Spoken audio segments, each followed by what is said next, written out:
আলহামদুলিল্লাহ ওয়াসসালাতু ওয়াসসালামু আলা রাসূলিল্লাহ ওয়া আলিহি ওয়া আসহাবিহি আজমাইন। আম্মা বা'দ, ফাআউযু বিল্লাহি মিনাশ শাইতানির রাজিম। বিসমিল্লাহির রহমানির রহিম। আমরা সত্য ঘটনা অবলম্বনে দোয়া কবুলের গল্পগুলো আপনাদের সঙ্গে শেয়ার করে থাকি। আপনি আপনার দোয়া কবুলের গল্পটি আমাদের সঙ্গে শেয়ার করতে পারেন, আমাদের চ্যানেলে প্রচার করা হবে। দোয়া কবুলের গল্প পাঠানোর জন্য আমাদের ইমেল আইডি ব্যবহার করবেন।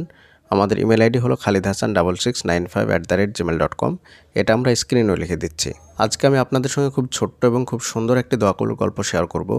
এই গল্পটার মধ্যে মাত্র 2টা এমন পাওয়ারফুল আমল আছে যে আমলগুলো করার সঙ্গে সঙ্গেই দোয়া কবুল হয়ে যায়, যেটা আমি বাস্তব জীবনেও পরীক্ষা করে দেখেছি। এই গল্পটা হয়তোবা ইতিপূর্বে আমি আপনাদের সঙ্গে শেয়ার করেছি কি জানি না, তবে হয়তোবা আপনারা শুনেও থাকতে পারেন। কিন্তু যেহেতু আমি ইনবক্সে দেখলাম, তাই মনে করলাম যে গল্পটা আপনাদের সঙ্গে শেয়ার করা যাক, কারণ এত সুন্দর আমল শেয়ার না করে পারলাম না। তো চলুন গল্পটি শুরু করা যাক। প্রথমে তিনি লিখেছেন, বেশি বেশি ইস্তেগফার আর দোয়া ইউনুস পড়ে আমার জীবনে এমন কিছু জিনিস ছিল যেটা পাওয়া প্রায় অসম্ভব ছিল, তা পেয়েছি। আমি সবসময় বেশি বেশি ইস্তেগফার ও দোয়া কবুলের মুহূর্তে দোয়া করতাম। আলহামদুলিল্লাহ, পরম করুণাময় আল্লাহ তাআলা আমাকে খালি হাতে ফেরাননি।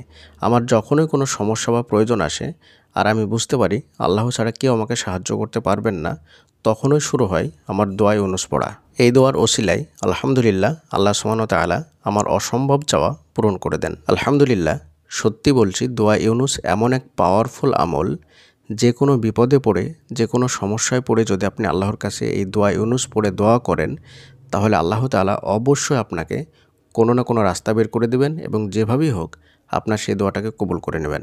দোয়া ইউনুস সত্যি একটি পাওয়ারফুল আমল, যেটা আমি আমার জীবনে অনেকবার দেখেছি। আমি যখনই কোনো সমস্যায় পড়ি, যেটাতে আমি বুঝতে পারি যে আল্লাহ ছাড়া আমাকে সাহায্য করার কেউ নেই, তখনই আমি দোয়া ইউনুস পড়ি। এই বোন যেমনটা বলেছেন ঠিক তেমনটাই। আপনি আপনার জীবনে যখনই বিপদে পড়বেন এই দোয়াটা পড়বেন, দেখবেন আল্লাহ সুবহানাহু ওয়া তাআলা অবশ্যই আপনাকে সাহায্য করবেন।